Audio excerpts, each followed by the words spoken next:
নমস্কার। মাতৃভাষা দিবস উপলক্ষে ২১ কবিতা আবৃত্তি করছি। কবি যশোধরা রায়চৌধুরী। সাল তারিখের সীমানা পেরিয়ে ২১ আজকে মাতৃভাষা।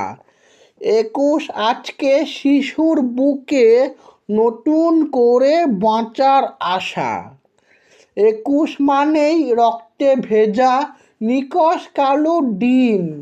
২১ মানেই সবার মনে বাজছে খুশির বিন।